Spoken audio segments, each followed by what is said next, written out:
Hey fellas, Govna here to rate my top games for quarantine. First we'll go over the fighting game category, in which I'll start at probably my favorite fighting game series. The Soul Project, or the SoulCalibur Series, is my favorite fighting game series. I've been playing it since probably 2011. Started with the fourth game, which was great. Then in 2012 I started playing the fifth game, which is also very good, although the story is very weak. I recently bought the sixth one. I didn't have the opportunity to play it yet, but looks promising.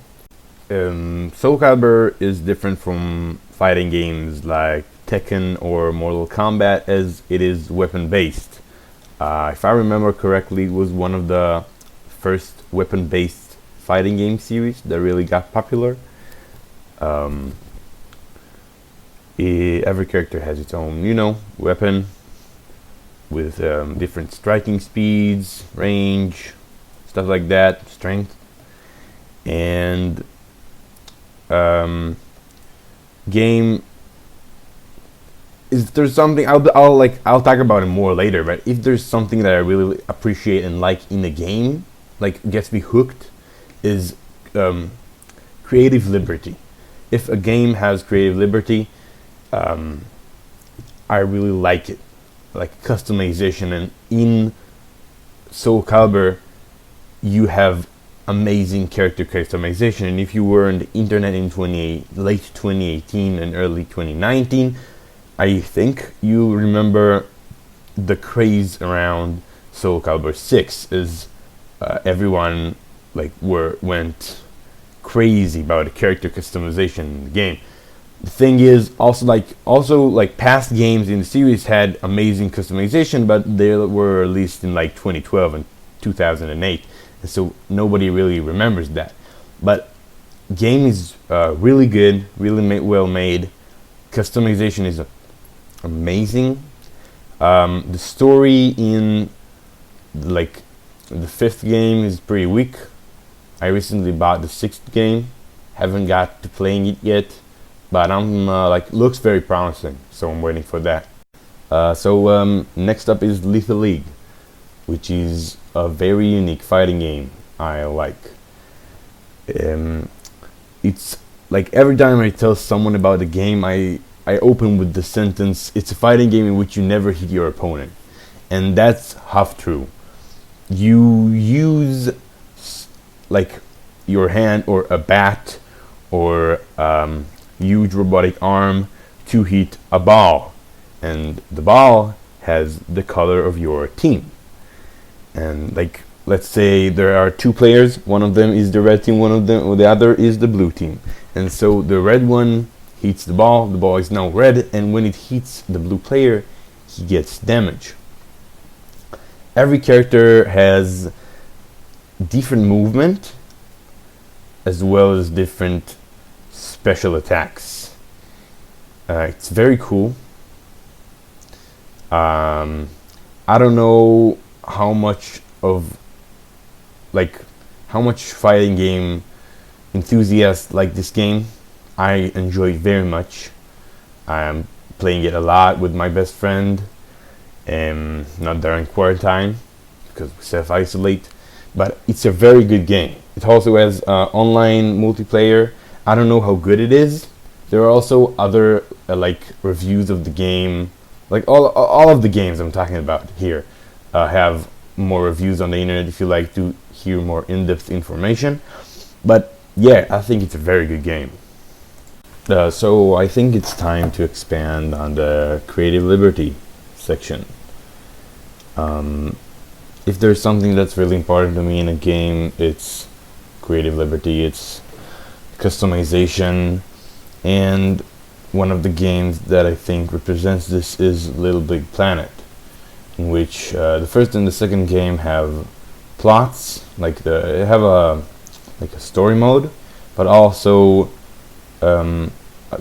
you can create your own levels and play other player-made content. And the thing is, like in your lobby, it's called the pod. It's like a space, like a cardboard spaceship. You can switch between the moon, which is where you create your levels, and your Earth, which is where you publish them. And me and my brother would just like spend hours in the moon trying to create like crazy machines, like robots we could control, or like tanks and parachutes and stuff. And that's why, like, this game has a really big, I think it affected my like creativity, my like drawing styles, I guess, everything about like my life, because it was for a real long time, for like probably 5 years, it was my favorite game. And I think it was also my brother's favorite game. And if you have like, I don't know, like young like cousins or like brothers and sisters, I think it's a great game for them to play. And I think I could go back now in 2020 and still play this game and enjoy it. So yeah, I think it's a great game. So next up, I'll be talking about Totally Reliable Delivery Service, which is a game I really like. I think it's on beta on Steam, on free beta, and I think it's like $8 on Epic Games. It was free for like the first week. It will launch on Steam in 2021 sometime, like, I don't know, because they made a contract with the Epic Games. But the game is kind of what it says. It's a delivery service, like delivery simulator, and like physics based. You're a wonky, like a chubby guy or girl, and again, character customization. Also has really nice problem solving. So you can, like, there was one mission, I'll give an example. There was one mission where I had to get a package to the top of a mountain, and the game gives you a vehicle, but it's like the most basic vehicle, and I didn't like it, and so I just used a huge hot air balloon to get to the top of the mountain and deliver the package, which was a very fun experience. Also, it's like half a sandbox game, because even in the beta, which is as far as I know pretty like it's very like slim in content, in contrast to the full game on Epic. But me and my brother like try to there's a rocket in the game. You can have a rocket, and we try like to try to explode each other, explore stuff. Really, it's just a great game, you know, some wholesome, family-friendly fun. I think it's just great. Also, you can have some crazy fun in the game, as you can like do anything, like crash into each other, like launch a fish in the sky. That's literally one of the missions. You don't even have to think about it. That's one of the missions. So yeah, it's a great game. So now, probably definitely my favorite game lately, like for the past few months, my favorite game, and in the creative liberty category, not very surprising, is Kenshi, which is quite a simple concept, but not very known. So have you ever like played an RPG and really enjoyed side quests and how you can do like go and collect some plants instead of fighting a giant dragon? So that's basically what Kenshi is. It's an open sandbox RPG, single player, in which you kind of create your own adventure. You don't have nothing you have to do. You can be a farmer or a trader, or if you want enough and you can have the patience to work it up there, you can be a giant warlord ruling over thousands of citizens and a huge city, conquering other cities in the world. Now, the game world has some kind of background. Like there are like certain tribes and kingdoms. There are multiple races. You have the Hive, which are bugmen, and you have the Shek, which kind of look like aliens. They're kind of reminding me of the Klingons, because they are very surrounded, like very focused around battles and pride. And there are humans, two kinds. Also, there are robots. They're called skeletons. Basically, a very open game for people that like to create their own adventure. Definitely my favorite game currently. I fucking like it. So good. I've been playing it for the past few months now, and it's great. Really great. A little expensive, but that's okay. It's so good.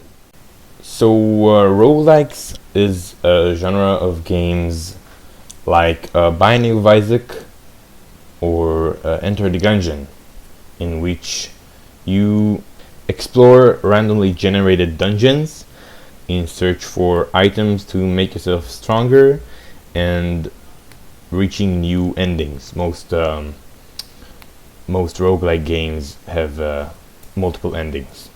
I don't really know why, but I really like roguelikes. I have Binding of Isaac. Like 2 months ago or 3 months ago, it was on sale, so I bought Atomic Throne, but I didn't get to play it yet. I have GoNNER, which is a really unique roguelike game. It's not top-down shooter. It's side-scrolling, like shooter platformer roguelite. I like it very much, and it's not very expensive. Also, I have Castle of No Escape, which is a not very known roguelike, which I really enjoy lately. I suggest you buy 2 if it's on sale. You can just go and look for the tab on Steam. It has a lot of games. Just the genre I like, pretty much, yeah.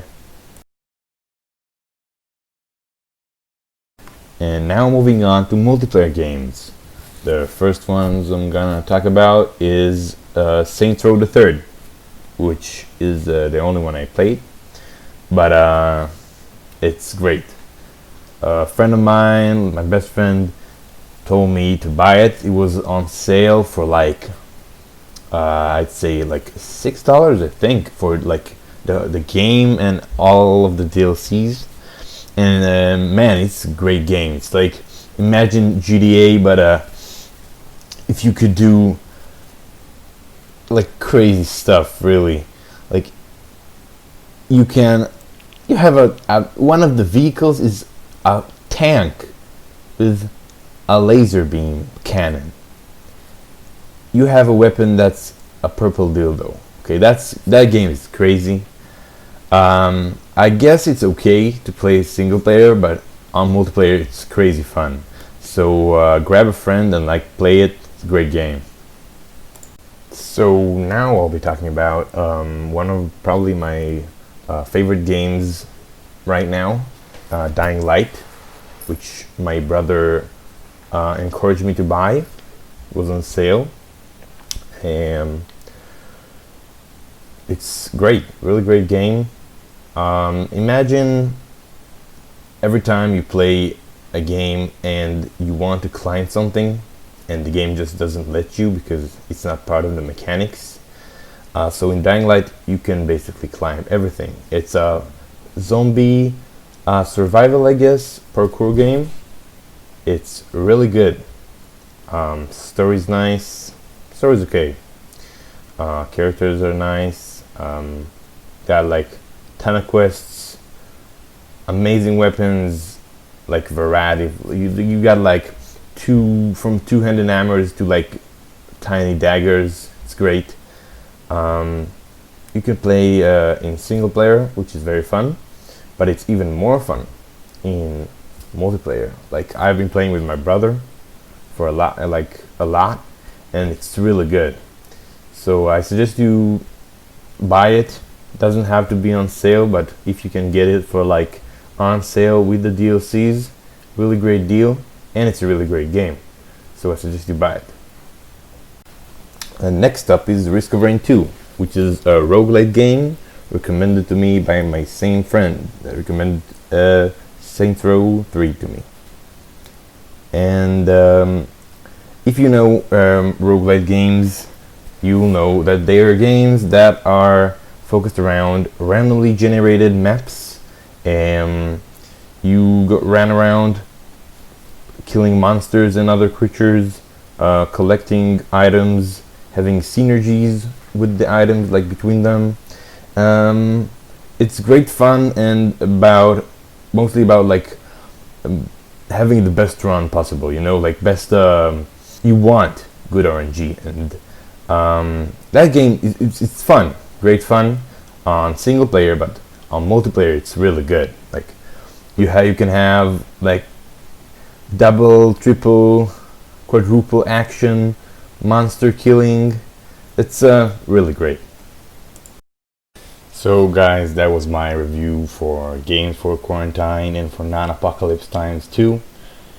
If you enjoyed, leave a like. If you have any suggestions, write them in the comments below. And I'll see you in the next one.